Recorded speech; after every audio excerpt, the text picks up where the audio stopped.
Hello, and welcome to the Empowerography Podcast. This is a platform created for women's voices to be heard and a place to share their stories, journeys, and successes with the world for the purpose of helping other women who might be on similar journeys. We are empowering women one episode at a time. I'm your host, Brad Walsh, so kick back, grab one of your favorite beverages, and enjoy the stories.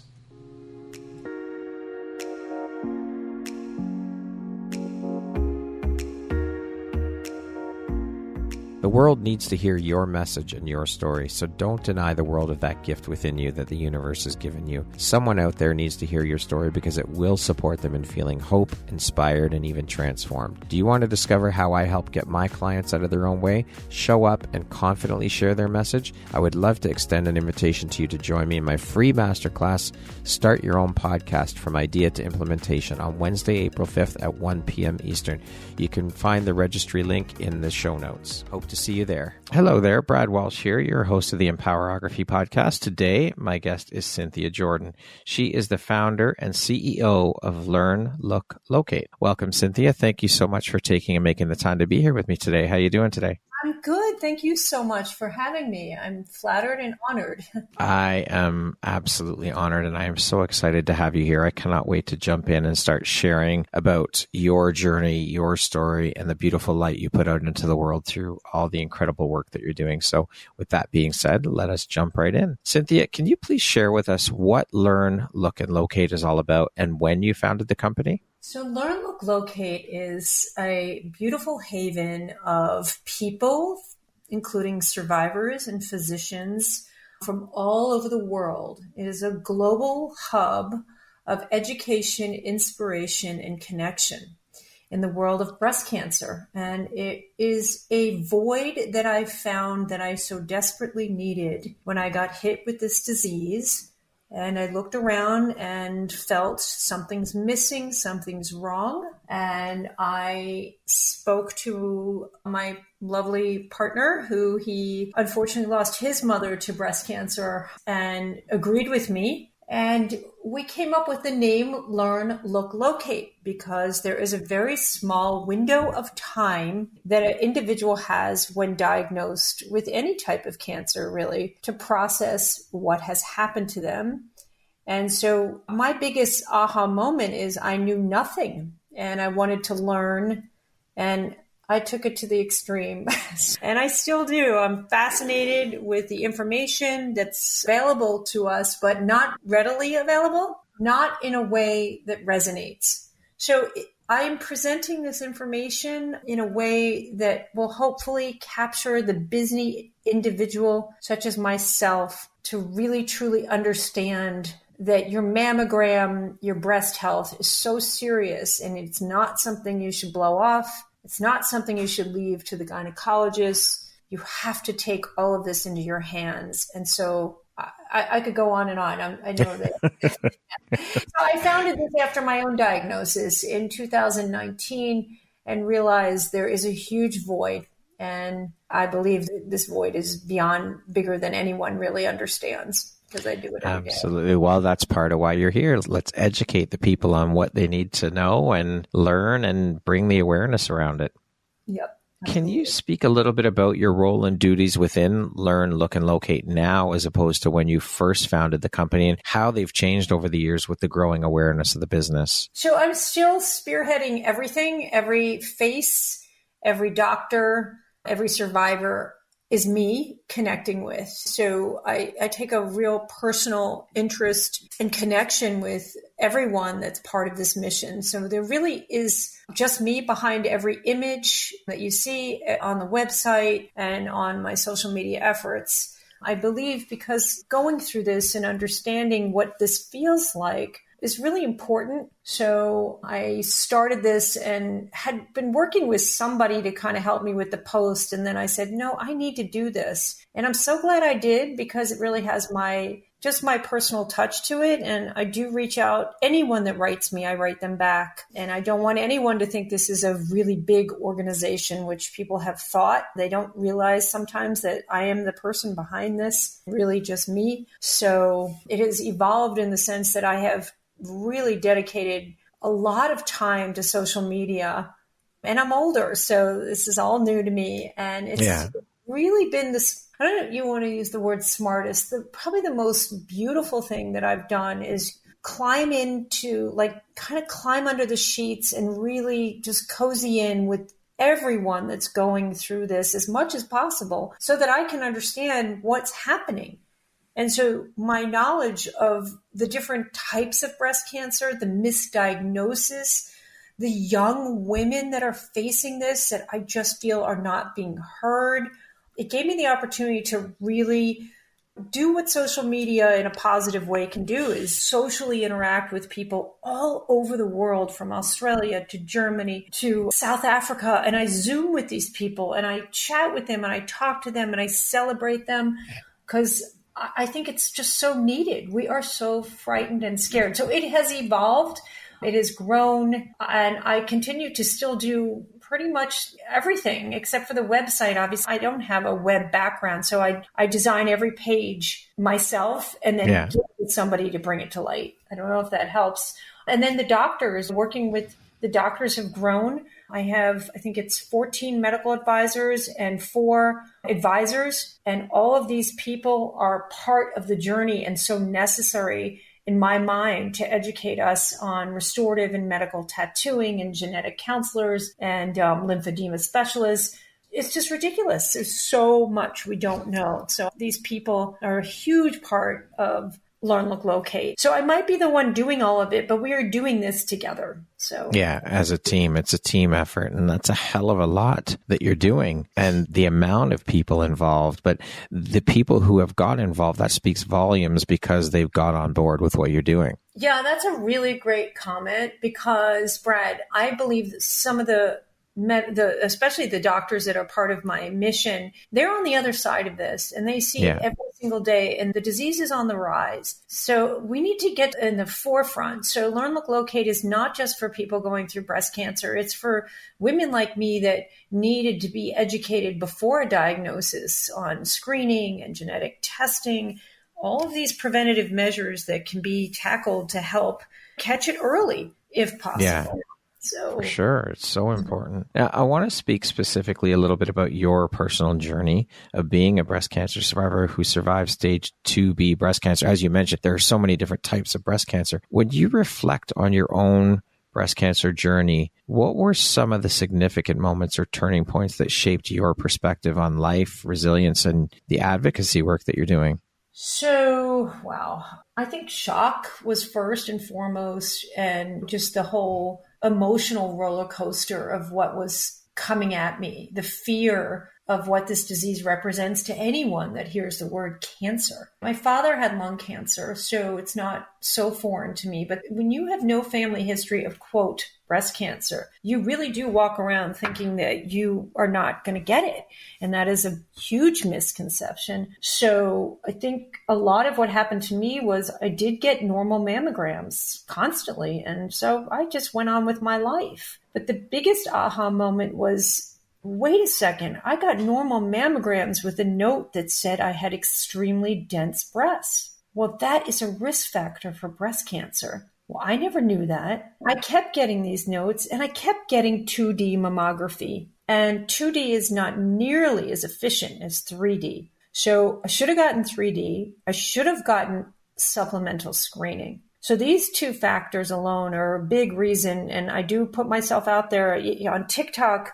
I did a post about this and it got 200,000 views. And that, and I'm not like a heavy, big influencer or anything. I'm just out there really saying it like it is so women are aware. And what that showed me is the general public is not aware of these. This is just one of the risk factors. There's so many more. I didn't get genetic tested until after I was diagnosed. I have a family history of cancer. I should have been genetic tested way back, probably in my early 20s. So honestly, the list goes on. I wasn't offered different types of reconstruction, and I am aesthetically flat kind of by default. It's a long story.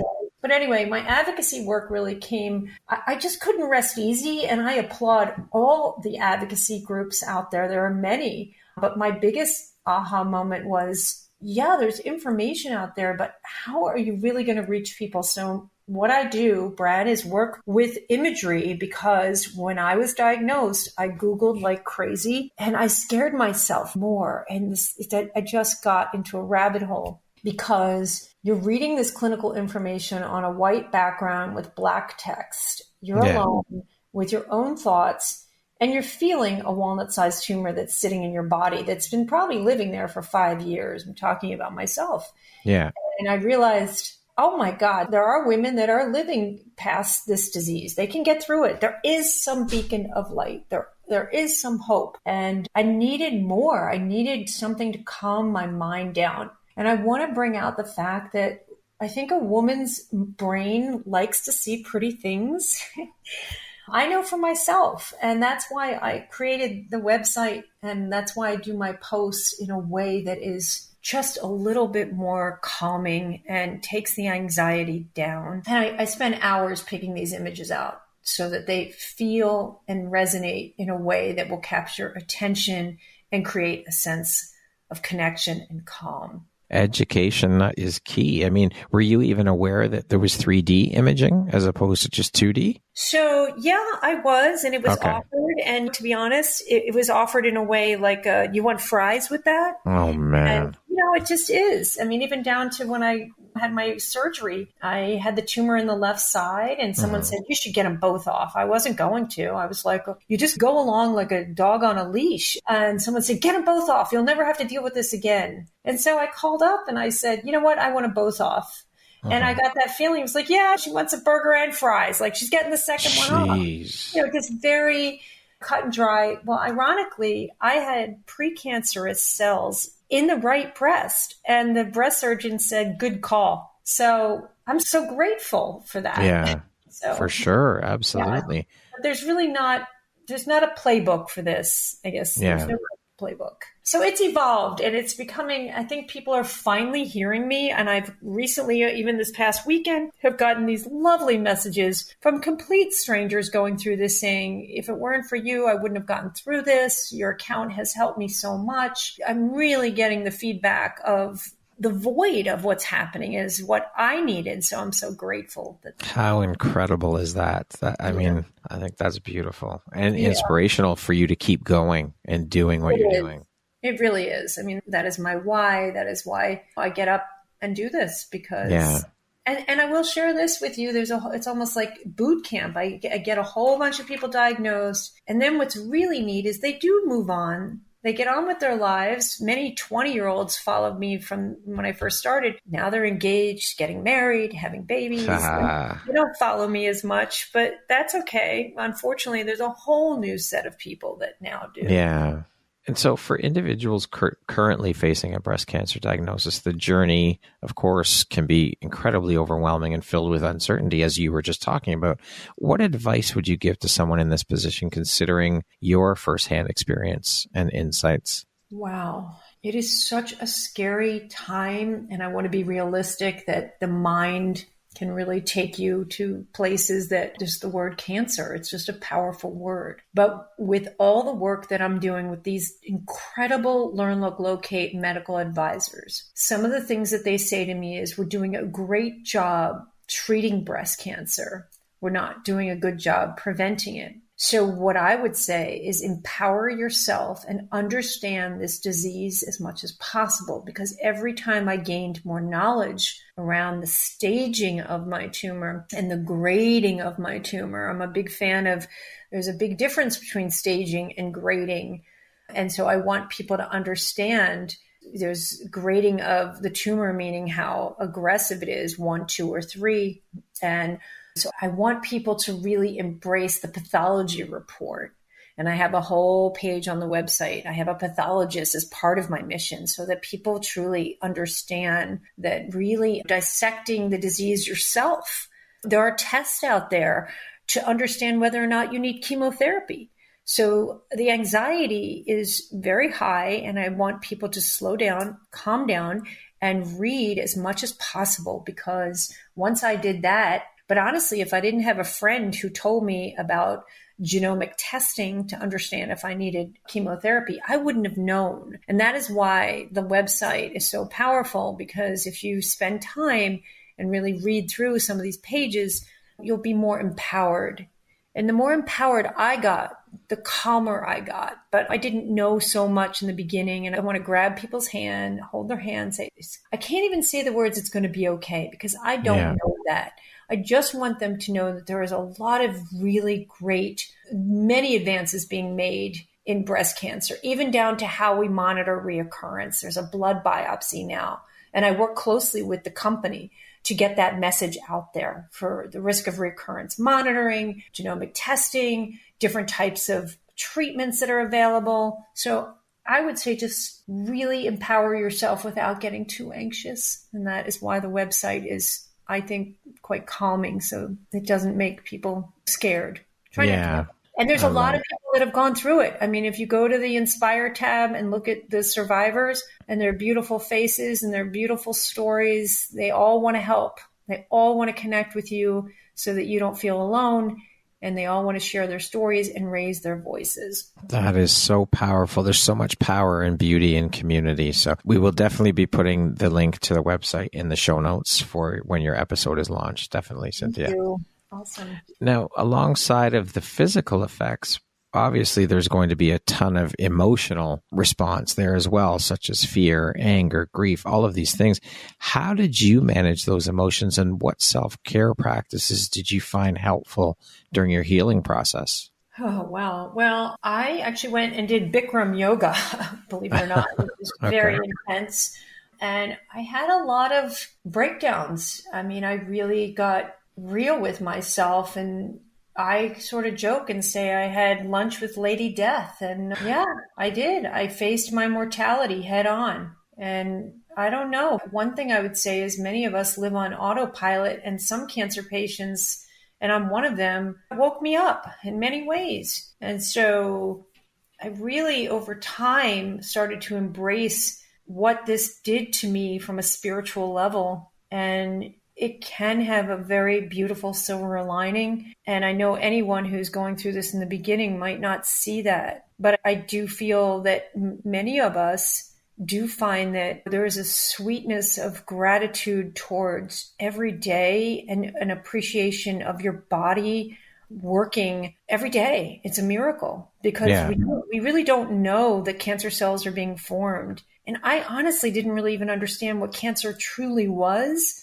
And I will say that I believe stress caused my cancer. So I've definitely taken a step back to make sure that I don't live in a fight or flight fashion anymore. I think a lot of us do. It's not worth it. It's just not worth it. So no, the outcome of that is horrible. It wreaks havoc on our bodies. Yes. So yeah, obviously it rocked my world because look what I do. I mean, I think a lot of people just want to get on with their life. And I feel honored to be connected to these beautiful people that want to be part of this, because I want this to be my legacy so that emotionally anyone facing this feels, I call it an authentic, warm hug. And that's really what I needed.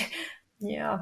Now, of course, breast cancer affects not only the individual. First and foremost, of course, it's going to affect the individual diagnosed, but also that ripple effect of their family, their loved ones, their friends, their support system. How did you deal with the emotional impact or navigate the emotional impact of your diagnosis on your relationships?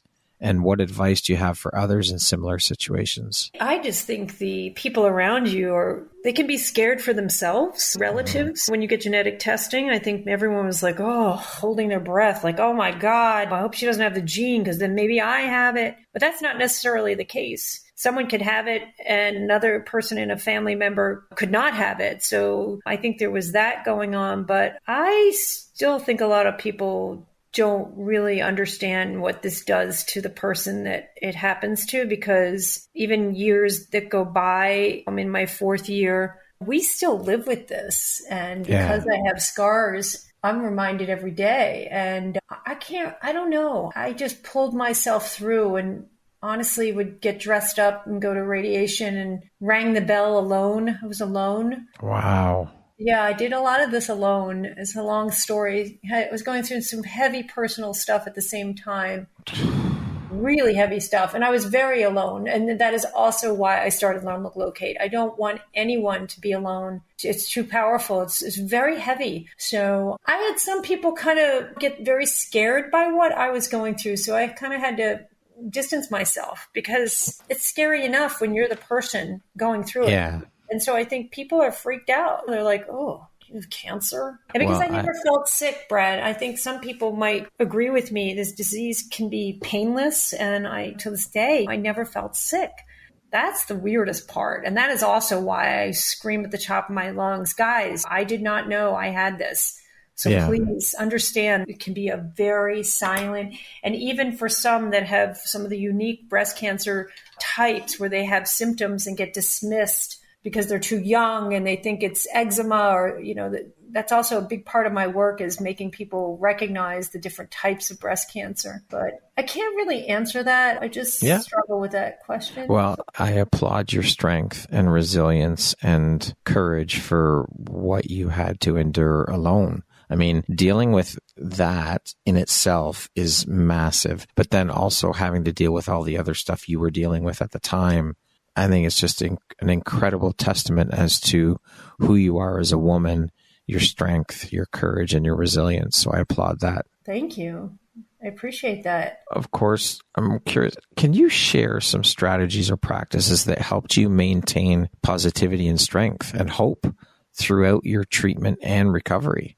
Well, I would try to find people. I actually had an Immerman Angel, and if anyone doesn't know who they are, a one-on-one free mentor support program. And I had an Immerman Angel, and they're a big part of my mission. They are the purple penguins that you see. That's just my branding of what I feel, two penguins hugging each other kind of on the website. This is going to sound so silly, but I listened to John Denver, and his voice, I've been listening to him lately. It was so calming, and I would play some of his music over and over again. So I did that, and I went shopping, which was sort of silly, but I even remember people close to me saying, oh my God, you're shopping? I'm like, well, what else am I supposed to do? And I did try to dress up before I went to radiation because it made me feel better. And I actually did a post on that. And a lot of people did do that. So a lot of women, we tried to maintain some sort of whatever you want to call normalcy by dressing up and being with good friends. And I am more of a talker, so I did try to talk about what this felt like. I also wanted to call out that I had my friends feel my tumor. And that was a powerful gift because I would have really loved to have known what a tumor could feel like. That was another reason why I started this. How are we supposed to know? So I hung out with friends and had them feel my tumor. So that's powerful. Healing process. Cynthia, how have you seen breast cancer awareness shift in terms of the help and education and support available now as opposed to when you were first diagnosed and when you started Learn, Look, Locate? Honestly, I don't see it being any different. And that's why I'm really working hard every single day to make it different. I don't think people are capturing kind of what I see. And I think people are starting to really gravitate towards the way that I'm viewing this. A good example is you interviewed my ambassador, Christine Handy, who is a beautiful person, but she also is dedicating her life to women like myself who are flat and making the world recognize there's a lot of us out here. Okay. And we need to feel accepted when we walk out and we're dressed without a bra and that we're flat. Yeah. And sometimes to me, it can feel barbaric because we're removing body parts. So if people go to my website and see Global Flatties, it's a page that's extremely so powerful. It's women all over the world that are celebrating being flat and happy about it. And it's a valid, healthy choice. And Christine models, I say for us, because in my mind, she's representing us in a lot of ways. She is. She's blazing the trail. She's an incredible human being, just a beautiful soul with all that she is and the work that she does to bring awareness. I think it's incredible. We've become really good friends and we support each other because we are a bit older and we feel it's necessary. So, we feel, I don't want to say we, but I think she agrees with me that the way it was when I was diagnosed, So I should share, I did breast cancer campaigns in my prior career. And that is another reason why I started this, because all I knew was a pink ribbon and a bunch of old ladies hugging each other with a race of some sort. Right. Yes, some kind of marathon. Yes. Yeah. And that's what I thought it was. It's just a disease where people are trying to find that cure and raising a lot of money. And so I don't know how else it's changed, except I know that when people say, oh, wow, you're doing this. And I say, how can I not do this? Yeah. And I want it to be. It's your duty. It's your responsibility. Yeah. I feel very passionately about that, because if we don't change the way the world sees this, and I think what's really neat about Learn, Look, Locate is the medical professionals are with me, and every page is medically vetted on Learn, Look, Locate. This is not a bunch of factoids thrown out there. The pages are a collaboration between me, survivors, and the doctors sharing stories and their expertise and knowledge. And I'm beyond grateful for that. I love it. Cynthia, what in your opinion are the top 3 misconceptions surrounding the disease, and how do you address and challenge these misconceptions in your work? Well, first and foremost, if you think that you have no family history, that you can't get this disease, that is the biggest one, because I have no family history. 80 to 85% of women diagnosed have no family history. Wow. It's a high percentage. That is huge. It is really big. Breast density. Nobody knows how much of a risk factor this is. So I don't know if it's a misconception, but it's not being informed. Okay. I think that if people don't realize that that is a risk factor, and myself and many other incredible individuals on LinkedIn are pounding this every single day. But we need to get this to the woman in the grocery store who's blowing off her mammogram that has dense breasts. Because when I look at pictures of myself, I cannot believe I was walking around with a tumor and I had no idea and had normal mammograms.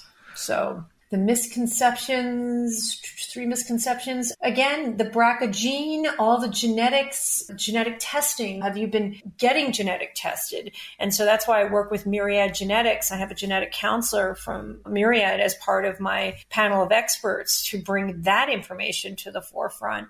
The misconception is, oh, you don't have the BRCA gene, so your sister doesn't either. Not the case at all. Right. So I could go on and on. There's a lot there. I read that female breast cancer has now surpassed lung cancer as the most commonly diagnosed cancer. An estimated 2.2 million new cases of breast cancer were diagnosed in women across the world in 2020. I mean, that is horrific and staggering. What are a couple of tips you could provide in order to help with early detection and risk reduction? I know we've been talking about this, and I'm sure there are tons, so I would love if you could share a couple more. Well, I should note that, and don't hold me to this, but I think I read an article recently that in 2040, this number will be up to 3 million. Holy shit. It is on the rise. And not only is it on the rise, but it's on the rise between the ages of 25 to 40. And these women do not have access to screening. So the tips that I would say is that young women, they need to do a self-breast check. I never once did a self-breast check. And if I had, having a walnut-sized tumor, maybe I would have figured that out. Okay. So young women, and when they're diagnosed, they are diagnosed sometimes or more likely to a more aggressive cancer. I have a young daughter, making sure that young women in their 20s and 30s are doing some sort of self-breast check to notice at least a hard marble, something that moves, kind of has a jagged edge. It can be as small as the length of a dime. I have a post that I can't remember the exact sizing, but it's very small. So really feeling and knowing that, and knowing that Paget's disease is cancer of the nipple, and that a woman that's breastfeeding that has an inverted nipple that could have discharge or bleeding, those are scary symptoms that maybe someone's blowing off because, well, I've been breastfeeding too much. So there's a lot of women that have been blown off because that particular type of breast cancer, they need to do a biopsy, right away. And some doctors are afraid of that. And this is all my learnings from the survivors that I work with. Inflammatory breast cancer. Oh my goodness. So many women who are getting diagnosed with this. This isn't a lump or a bump. It could be a hardness under the armpit. It could be your left breast blown up like a balloon. That's what happened to one of the survivors that I work with. She does a lot of advocacy work. It's just a redness, a swelling. It's a very sneaky one. Lobular, it spreads like a web and can be only seen, from my understanding, on a mammogram. It's not a lump or a bump. It's incredible, the different types. So I want women to understand these symptoms, but also be empowered when you get your mammogram to ask what category of density you are, A, B, C, or D. Because if it's C or D, that is really dense. D is heterogeneously dense. And Dr. Rosen, my senior medical advisor, says, if you are heterogeneously dense, category D, it's like the worst case of badness because the mammogram cannot see the tumor because dense breasts show up white on a mammogram and so does a tumor. And that's what happened to me. The tumor got missed because you can't see it because dense breasts are literally showing up white. So to be empowered to understand your mammogram report, to ask for supplemental screening, meaning an ultrasound or an MRI, and genetic testing can literally save a life. I lost a very dear friend to the BRCA gene, 36 years old. If she was genetic tested, oh yeah, she's a very big part of my website, a very dear friend. And she passed away. And if she had been genetic tested, she probably would have gotten a preventative double mastectomy. She'll be here. So much to think about and to get educated on. It's overwhelming. Yes. I know obviously the numbers are pale in comparison for men living with breast cancer, but I'm curious as to how often you see or hear of cases where men are living with breast cancer. So funny you should bring that up because I'm about to launch a page on male breast cancer with Dr. Yar Robertson. She is one of my medical advisors from Carti, a big cancer center in Little Rock.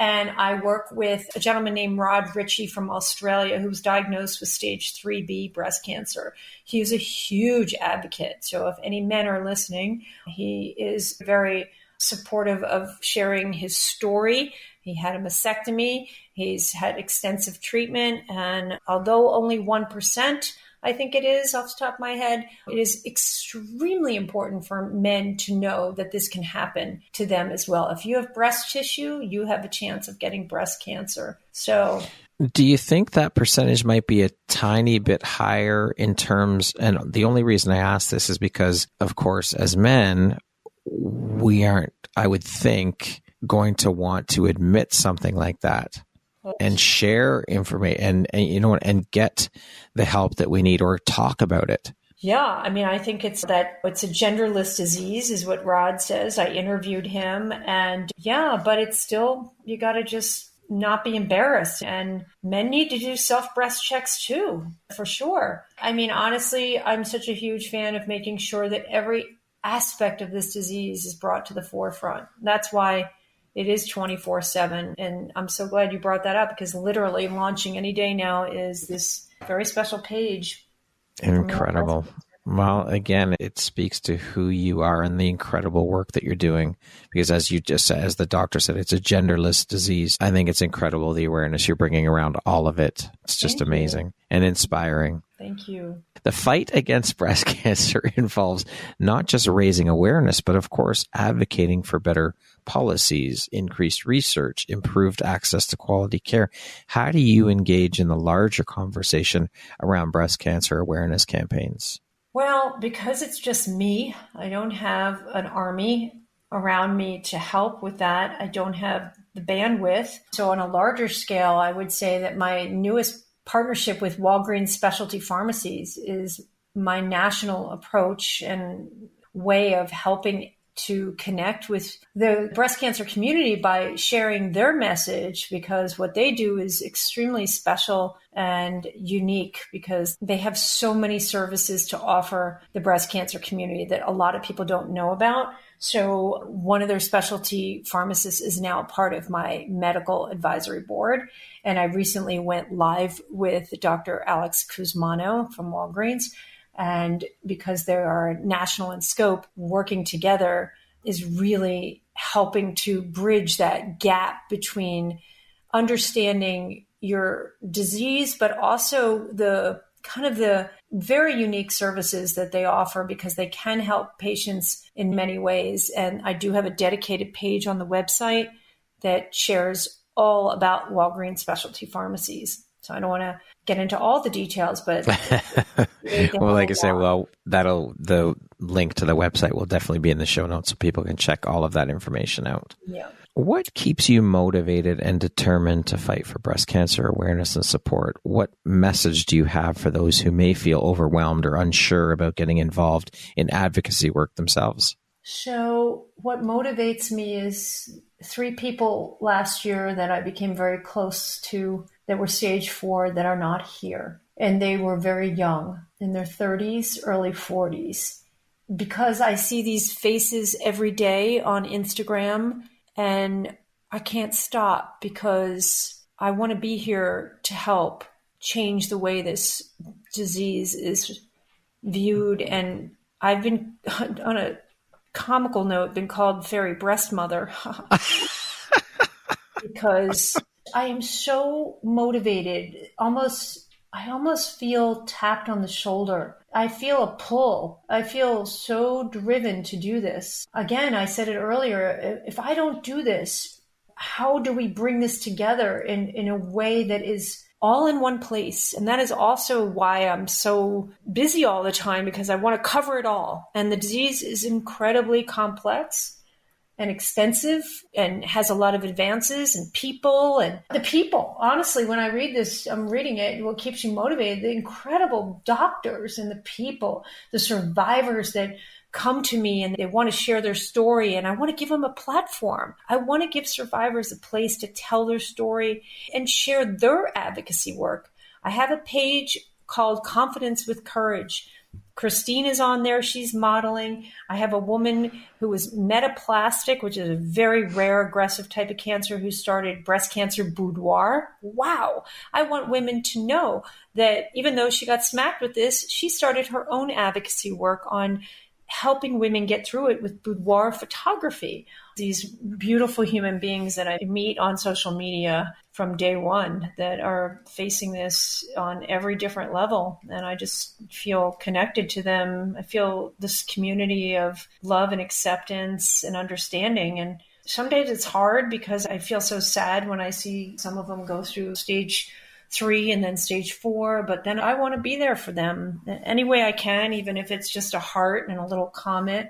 And it motivates me because especially when I see the younger ones that, you know, the work that I'm doing, I pray that will live on so that this will not happen anymore to 20 and 30-year-olds, that they will see the Learn, Look, Locate images and recognize that this can happen to them. And I don't want to scare them, but I also want people to be aware that it doesn't discriminate. That motivates. That's what I'm trying to say. And for those that feel overwhelmed or unsure, it's funny, I connect with so many people and many of them are not ready to share their story. And then when they come out of their shell, oh my gosh, I have women that just, I want to do this with you and I want to do that with you and can I this? And I'm always doors open. Let's work together. And so I go live with a woman who had breast implant illness and found out she had breast cancer. And now she's one of my biggest fans. She loves what I'm doing. She shares my stories and my posts, and she's so grateful to have a platform. She wants to educate women. She now is, look, ladies, if you have implants, don't think that you can't get breast cancer. If it weren't for her plastic surgeon doing a pathology report, she wouldn't have known. Every story has like an onion layer, and it just brings us all together. So, and I feel a lot of people might not want to advocate, and that's okay too. Right. I think that's kind of cool too. My mother had ALS, and after she died, I just wanted to move on. That disease is really hardcore. Yeah, for sure. And so some people just want to move on. Right? Of course, the financial burden of breast cancer treatment can be a lot for a lot of patients. How do you advocate for improved access to affordable care and support those who face financial challenges during their journey? I can't even really answer that because that's where early detection in some ways, you know, I didn't need chemotherapy. My cancer, I had insurance, would have cost $250,000. Holy shit. Yep.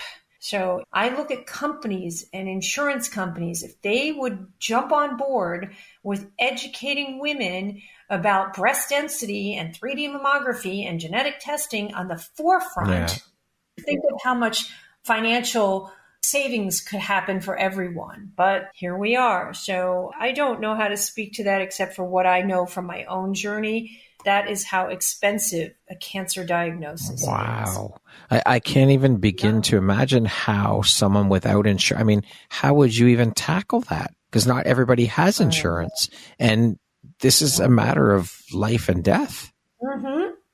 Yeah, it is. And because some women don't, like myself, did not realize that I had a tumor, it's just really bad. And I want to speak for all cancers because I do believe my dad had lung cancer and he had no idea either. So very difficult. High quality and accurate information is essential, of course, in bringing awareness to breast cancer. How do you combat and deal with misinformation surrounding breast cancer treatments and prevention? I guess because I don't do anything unless I text one of the doctors to look at it. I don't post anything. So I think it's hard because I think we're Googling a lot and just kind of go where Google takes us.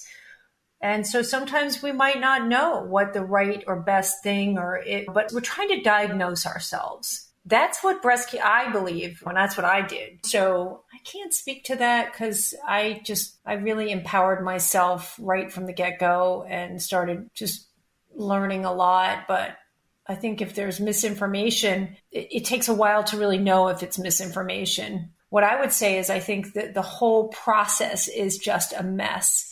Because I don't think the emotions are addressed out of the gate. I think you're smacked with this. I call it a car wash. It's like a 6-week car wash, and you're sent through the whole washing and the drying, and then they shine you up and send you off, and you're kind of going, huh? And you're going through it so fast that you don't, when I say, I don't know if it's misinformation, it's mishandling. Because we're humans facing a deadly word and a deadly disease. And I think if we are treated in such a way where there's a gentle, softer approach towards the soul and what the soul is approaching, then the information could be, I don't even think some of us can even process the information. We can't. You're ER positive.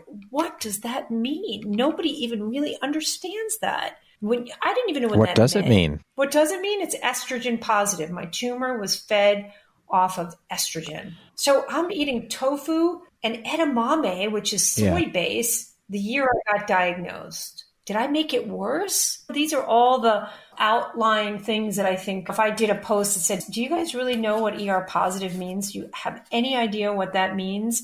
And how about a woman that wasn't diagnosed? How many women who have not had breast cancer know what estrogen positive means? Holy shit. Right? I mean, that's a good post. That you know? But yeah, I mean, that's it. When I say misinformation, I just think it's not enough information, again, at the ready where people are not informed, just as they're living their daily lives thinking, that this can't happen to them. So looking to the future for Learn, Look, Locate, what and where do you see Learn, Look, Locate going? And what are some of your long-term goals? Oh, wow. Oh, I want this everywhere. I want this imagery. I want the branding. I mean, one of the reasons why I did it the way I did it is so that it would be everywhere globally. I want the website to be translated into every language across the world. I want it everywhere. I want women in India to have access to these amazing doctors, countries that don't have the kind of cutting edge treatments. I want them to learn about them. I want them to know, just everything. I have clinical trials on my website. I want everyone to have access to the latest clinical trials. I have a newsletter that you can sign up for at the bottom of my website that's with Dr. Weaver, who is an oncologist, but also the editor of Cancer Connect, where people can have right out of the gate the newest, latest information about advances being made. I want to be global. Look at the bottom of the website. It's a purple globe spinning around. I mean, there's no reason not to be. And because of social media, that is why my vision became so big, because I'm connecting with people in Ireland and Scotland and worldwide and India.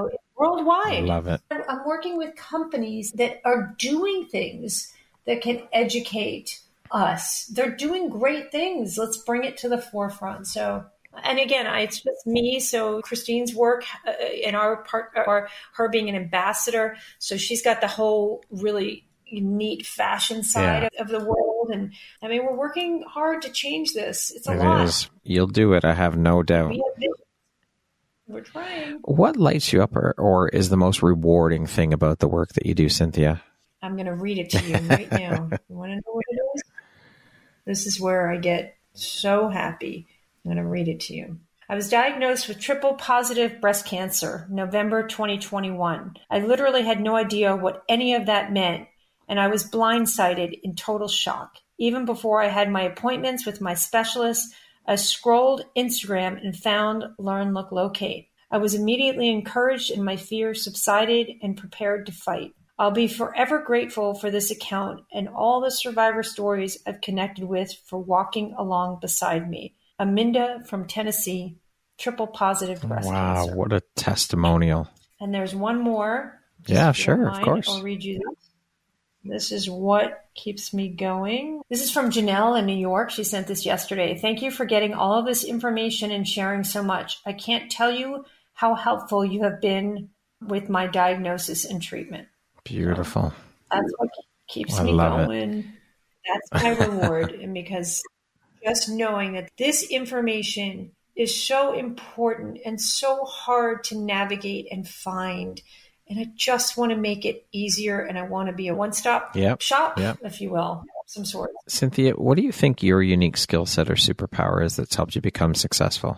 I think one thing that's really neat when you asked me earlier, well, how does cancer change you? Well, this creative side of me it's just evolving. Some days, like anyone who sees the website, I want them to know that I'm the one designing it. I don't have this background at all, but somehow it is coming together in a way that is just really, I don't know. The more I do it, the better I'm getting at it, the more people like it. So I think that's one thing. And I think because I have a sales and marketing background, that working with a lot of people on many different levels and how I'm doing this is kind of also what is, I guess if you want to call it a superpower. Yeah. And I think it's also just, I'm trying to be a good listener. So when someone's having a tough time, just really listening and just honestly, I respond to every comment, anyone that writes, and I want to be there. Amazing. I want to be there. Speaking of success, how do you define that word? I just read it to you. Okay.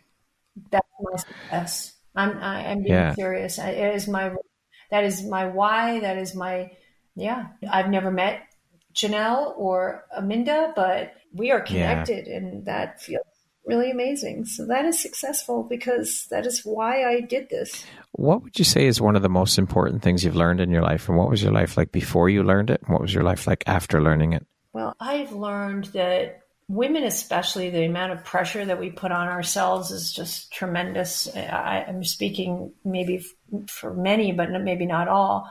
I think that if we could be more kind to ourselves, because if we can forgive ourselves for just being really tough on ourselves, that's the lesson that I learned. Just be a little softer. And for men in general, too. I think there's a lot of pressure. And I think we take for granted the time that we have. I lost my mother when I was 25 and she was 60. And pretty soon I'll be heading in that direction. And time, just really embracing time and having a lot of gratitude towards your body behaving healthy every day. You take that for granted. So that is the biggest lesson I've learned. I think anyone around me would say, oh, you work out, you eat salmon and salads. I ate so well, but maybe it was how I was living my life. And I think I don't do that anymore. I eat well, but I'm trying to be much more peaceful. It's hard because it's a big shift. For sure. What is an unexpected blessing or occurrence in your life that you're grateful for?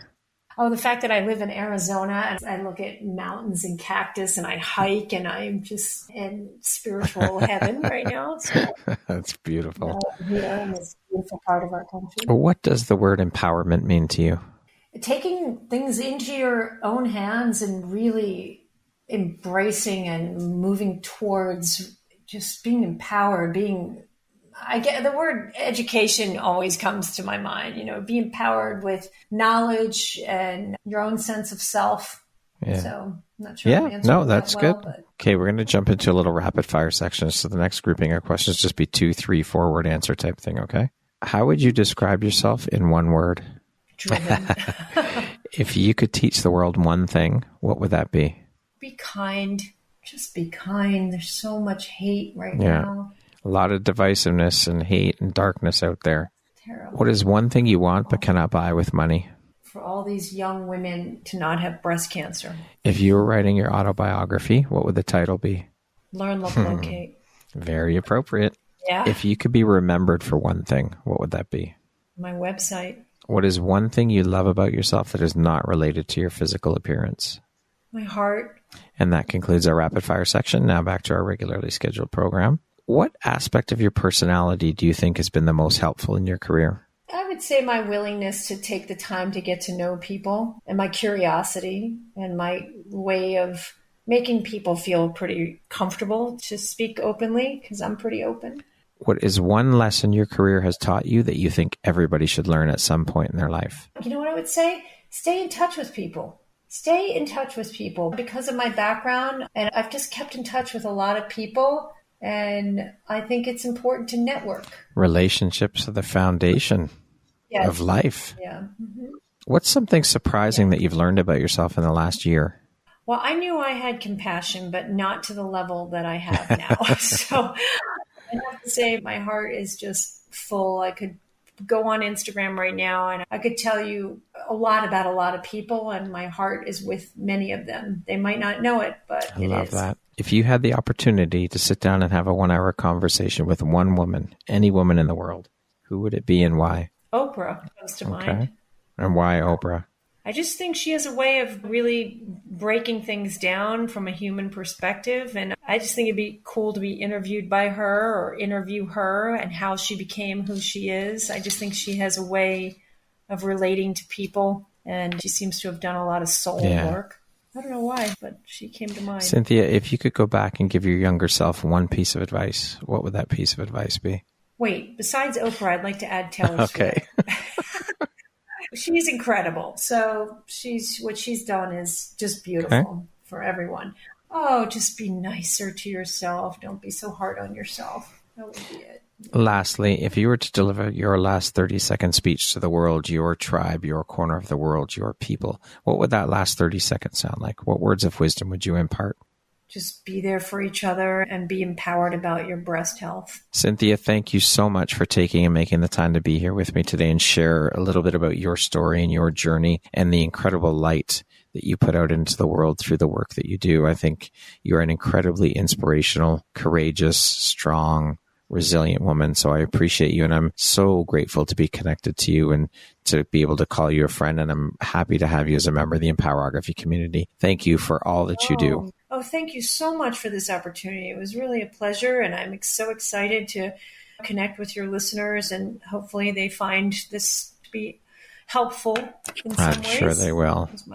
Once again, my name is Brad Walsh, host of your Empowerography Podcast. Today, my guest has been Cynthia Jordan. She is the founder and CEO of Learn, Look, Locate. Once again, Cynthia, thank you so much. I hope you have a wonderful rest of the day. Thank you, Brad.